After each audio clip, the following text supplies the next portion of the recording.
নারী মনে করছে যে আমি ব্যাংকে চাকরি পেয়ে নিয়েছি, আমি এস্টাবলিশড হয়ে গেছি। নারী মনে করছে যে আমি জজ হয়ে গেছি, আমি একটা সম্মান পেয়ে গেছি। নারী মনে করছে যে আমি স্কুলের হেডমাস্টার প্রিন্সিপাল হয়ে গেছি, আমি একটা ভালো সম্মান পেয়ে গেছি। তুমি নিজে ধ্বংস হয়ে গেছো। মরলেই বুঝতে পারবা, তুমি তো আর বুঝতে পারছো না মরার ফলাফল কি। তুমি এমনিতে বুঝে নিয়েছো যে আমার অনেক মর্যাদা বেড়ে গেছে, সমাজের সব জায়গাতে কাজ পাওয়ার কারণে, সমাজের সব জায়গায় চাকরি পাওয়ার কারণে মনে করছে যে আমার মর্যাদা বেড়ে গেছে। জি না, তোমাকে কবর দেওয়া হয়েছে। কিসের তোমার মর্যাদা দেওয়া হয়েছে? তোমাকে তো বাড়িতে থাকার জন্য আল্লাহ বলেছে। রুজির দায় দায়িত্ব তো তোমার স্বামীর হাতে দেওয়া আছে।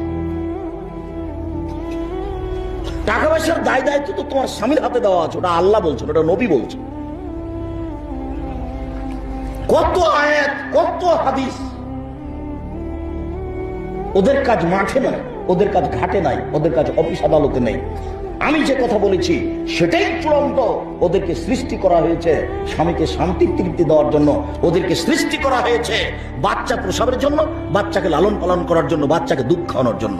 ওদের সৃষ্টি করা হয়নি অফিসের জন্য, ওদের সৃষ্টি করা হয়নি দেশ পরিচালনার জন্য।